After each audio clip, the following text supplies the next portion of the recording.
સ્વસ્થ નારી સશક્ત પરિવાર અંતર્ગત કાર્યક્રમ યોજાયો। આરોગ્ય વિભાગ દ્વારા સ્વસ્થ નારી સશક્ત અંતર્ગત સાવલીના જમનોત્રી સામૂહિક આરોગ્ય કેન્દ્ર ખાતે જિલ્લા પંચાયત પ્રમુખ ગાયત્રીબા મહિડાની અધ્યક્ષતામાં સર્વરોગ નિદાન કેમ્પ સહિત બ્લડ ડોનેશન કેમ્પ યોજાયો।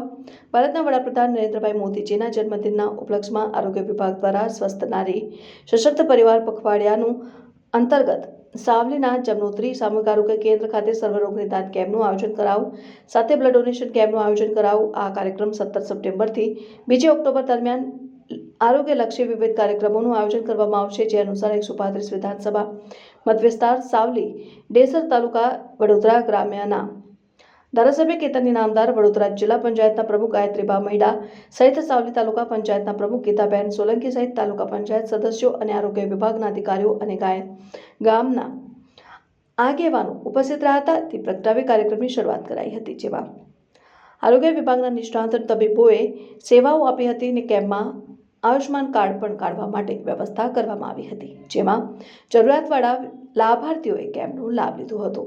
સાવલી તાલુકા હેલ્થ ઓફિસર ડોક્ટર ખાન સાહેબ અને તેઓની ટીમ વિવિધ પીએચસી સેન્ટરના તબીબોએ સેવા આપી।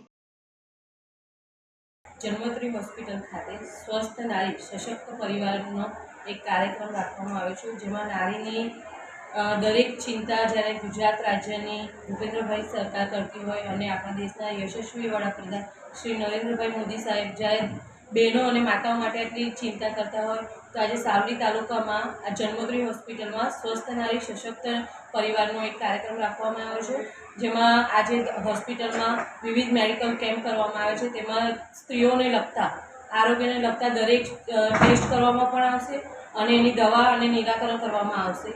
આજે જ્યારે એક નારી ઘરનું સંચાલન કરતી હોય ત્યારે પોતાનું ધ્યાન આપવા કરતાં એ પરિવારનું ધ્યાન આપતી હોય, ત્યારે આજે નરેન્દ્રભાઈ મોદી સાહેબ એ માતાનું પણ ધ્યાન આપે છે અને આજે વિવિધ કાર્યક્રમો કરવામાં આવે છે। તેમજ આજે 17 તારીખથી 2 ઓક્ટોબર સુધી વડોદરા જિલ્લાના દરેક પીએસસી અને સીએસસી સેન્ટર પર આવી રીતના આરોગ્ય કેમ્પ કરવામાં આવશે।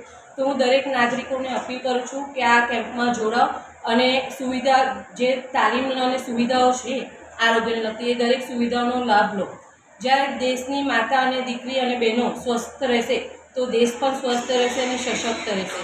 તો હું દરેકને અપીલ કરું છું કે આ કેમ્પનો મોટી સંખ્યામાં આપણે લાભ લઈએ, તેમાં ભાઈઓ અને બહેનો મોટી સંખ્યામાં જોડાય એ માટે હું એમને આહ્વાન કરું છું। ભારત માતા કી જય।